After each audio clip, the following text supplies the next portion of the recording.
pagi dan salam sejahtera untuk kita semua. Yang terhormat Bapak Rizky Nugroho selaku dosen pengampu mata kuliah Reforma Agraria serta rekan-rekan yang berbahagia. Perkenalkan, saya Agnia Galuh Pratiwi selaku moderator.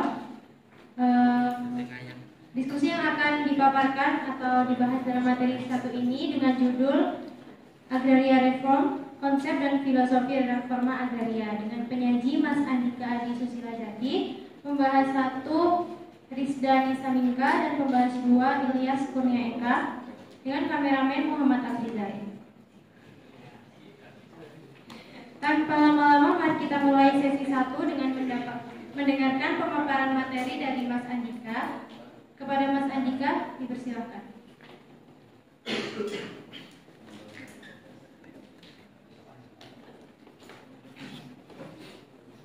Baik, terima kasih waktunya yang diberikan oleh moderator.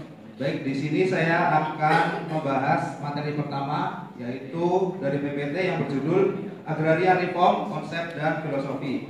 Di sini ada terbagi menjadi 5 poin. Poin yang pertama yang saya akan bacakan yaitu reforma agraria merupakan suatu proses perubahan sosial, ekonomi, politik yang bertujuan untuk mengatasi ketimpangan dalam pemilikan, penguasaan dan pemanfaatan tanah, terutama bagi kelompok masyarakat yang kurang beruntung seperti petani kecil dan masyarakat adat. Sedangkan filosofi reforma agraria sendiri didasarkan pada prinsip keadilan sosial, kesejahteraan ekonomi, dan perubahan struktur sosial agar tidak terjadi monopoli kepemilikan tanah, sebagaimana tertuang dalam pasal 33 ayat 3 Undang-Undang Dasar 1945. Kemudian poin yang kedua yaitu kultur stelsel atau sistem tanah paksa merupakan akibat dari perjalanan tatanan agraria di Indonesia. Metode ini dirancang untuk membantu pemerintah Belanda yang mengalami kesulitan keuangan. Akibatnya, setiap orang yang menggarap tanah di Indonesia dianggap sebagai penyewa dan wajib membayar sewa yang menghasilkan keuntungan ekonomi yang besar bagi pemerintah Belanda. Poin ketiga, pada masa kolonial, penguasaan tanah oleh pemerintah Belanda sangat dominan. Salah satu kebijakannya adalah Agraris Wet tahun 1870 yang menjadi dasar sistem kepemilikan tanah dan eksploitasi sumber daya alam oleh pihak asing. Sistem ini menguntungkan perusahaan Eropa, terutama di sektor pertanian, perkebunan, tetapi merugikan petani pribumi karena mereka kehilangan akses terhadap tanah garapannya masing-masing. Peraturan ini menciptakan ketimpangan kepemilikan tanah yang bertahan hingga masa kemerdekaan dan menjadi akar permasalahan agraria di Indonesia. Poin keempat, setelah kemerdekaan, Indonesia menghadapi tantangan dalam merebut kembali aset pertanahan dari tangan Belanda. Konferensi Meja Bundar atau KMB pada tahun 1949 mengharuskan Indonesia membayar ganti rugi sebesar 4,3 miliar gulden kepada Belanda. Konflik terjadi antara petani yang ingin merebut tanah bekas perusahaan Belanda dengan pemerintah yang harus memenuhi perjanjian internasional. Kemudian pada tahun 1957, Presiden Soekarno membatalkan perjanjian KMB secara sepihak. Poin kelima, pasca KMB, Presiden Soekarno mengangkat Menteri Urusan Agraria, Mr. Gondokusumo, pada tahun 1951. Ini merupakan titik balik pengelolaan pertanahan, dimulai pada tahun ini agar urusan pertanahan dapat dijalankan dengan baik. Namun seiring berjalannya waktu, nama kementerian sering berubah-ubah. Perubahan kelembagaan agraria di Indonesia memiliki tujuan yang mencerminkan dinamika sosial, politik, dan ekonomi yang berkembang dan menyelesaikan sengketa tanah di Indonesia. Sekian pemaparan 5 poin materi pertama dari saya. Waktu akan saya kembalikan ke moderator.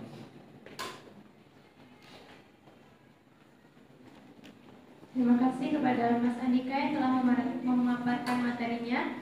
Selanjutnya kita beralih ke pembahas 1 Baris dan Nisamingka. Silakan.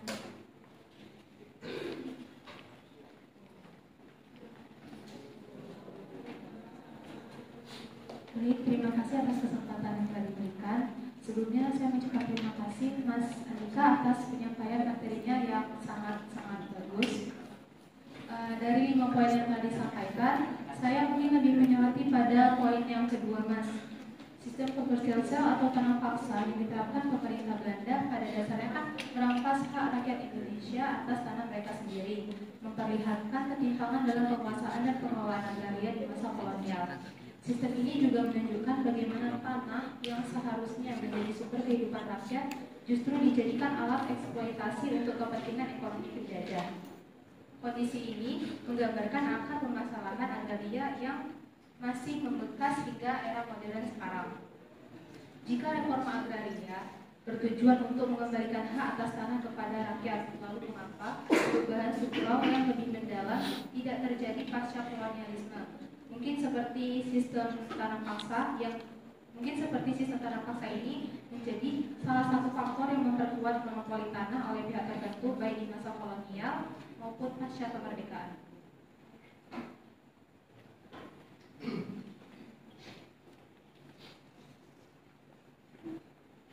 Terima kasih kepada Mbak Rizda atas komentarnya.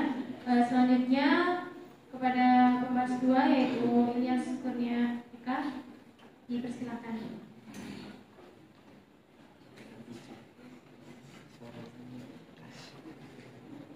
Terima kasih kepada pembawa acara yang telah mempersilahkan saya selaku pembahas 2 untuk sedikit menanggapi juga sedikit mengkritik terkait beberapa poin yang telah disampaikan oleh Mas Nika sebelumnya. Di sini seperti yang diketahui bahwa beberapa poin yang disampaikan Mas Nika tadi sebagai penyaji kebanyakan menyampaikan dan menyoroti terkait dampak-dampak negatif dari penjajahan di sektor pertanahan. Lalu saya menyoroti di poin kedua juga sama seperti pembahas pertama yang disampaikan oleh penyaji sebelumnya, yaitu terkait ketimpangan kepemilikan tanah akibat agraris Suez 1870. Nah, di sini perlu dipertanyakan apakah benar kebijakan ini hanya membawa dampak negatif bagi pribumi tanpa ada aspek lain yang memberikan manfaat kepadanya. Nah, dalam beberapa kasus, sistem agraria kolonial justru mendorong modernisasi di sektor pertanian dan perkebunan dengan memperkenalkan teknologi baru, sistem administrasi pertanahan yang lebih terstruktur, serta membuka peluang kerja bagi sebagian masyarakat lokal. Nah, selain itu, tidak semua petani pribumi kehilangan akses terhadap tanah, karena beberapa kelompok justru mampu beradaptasi dan mengambil keuntungan dari sistem ekonomi baru yang telah berkembang. Oleh karena itu, adilkah untuk melihat agraris Suez 1870 hanya sebagai instrumen eksploitasi, tanpa mempertimbangkan dampak lain yang mungkin lebih kompleks, padahal dampak penjajahan tidak sepenuhnya bermakna negatif bagi masyarakat pribumi itu sendiri. Sekian, terima kasih.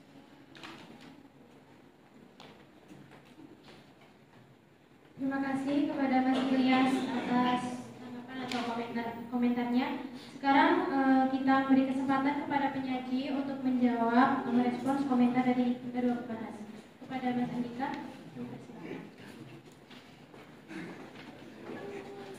Baik, terima kasih atas komentar ataupun kritik dari pembahas 1 dan 2. Yang pertama saya akan membahas dari komentar Mbak Rizda selaku pembahas pertama. Tadi berbicara tentang kultur stelsel yang menjadi salah satu faktor yang memperkuat monopoli tanah baik di masa kolonial maupun pasca kemerdekaan. Baik,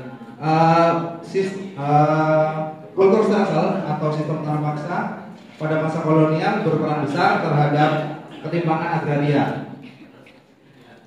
Sistem ini tidak hanya merampas hak atas tanah masyarakat pribumi di masa kolonial, tetapi juga mewariskan ketimpangan struktural yang berlanjut hingga saat ini. Pasca kemerdekaan, masih banyak kebijakan pertanahan yang mengadopsi pola warisan kolonial. Salah satunya adalah hak penguasaan atas tanah dalam skala besar yang dimiliki oleh beberapa elit tertentu. Sementara petani kecil itu kesulitan mendapat tanah secara adil.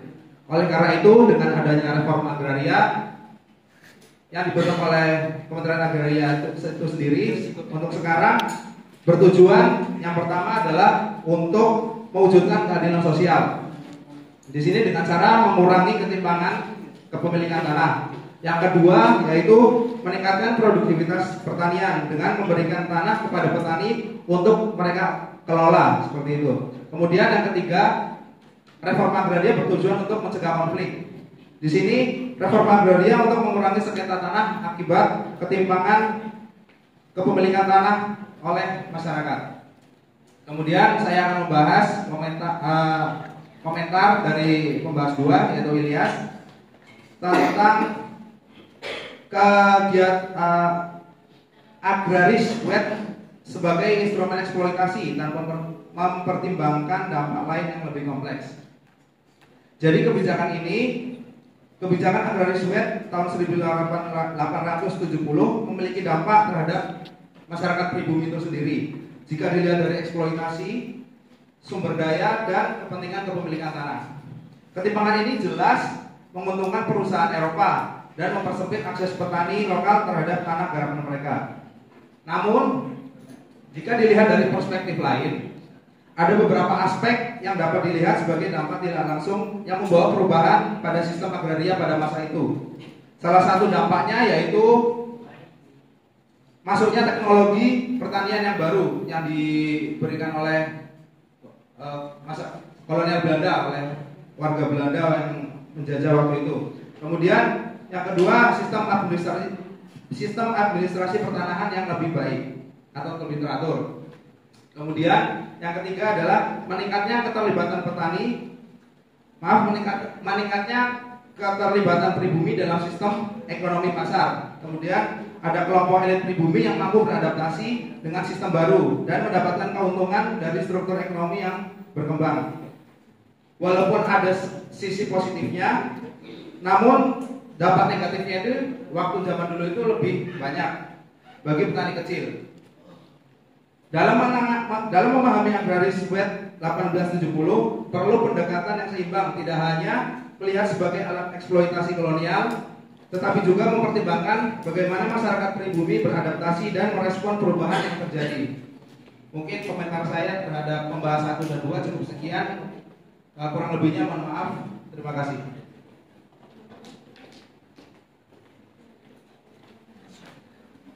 Baik, kita telah sampai di penghujung diskusi. Terima kasih kepada Mas Andika selaku penyaji, serta Mbak Rizka dan Mas Ilyas selaku pembahas. Terima kasih kepada seluruh rekan-rekan yang telah menyimak dengan baik, serta Bapak Aristiono yang telah hadir dalam diskusi hari ini. Semoga diskusi ini memberikan wawasan dan manfaat bagi kita semua. Saya Tiana Pratiwi selaku moderator. Mohon maaf jika ada kekurangan dalam memandu jalannya diskusi. Wassalamualaikum warahmatullahi wabarakatuh.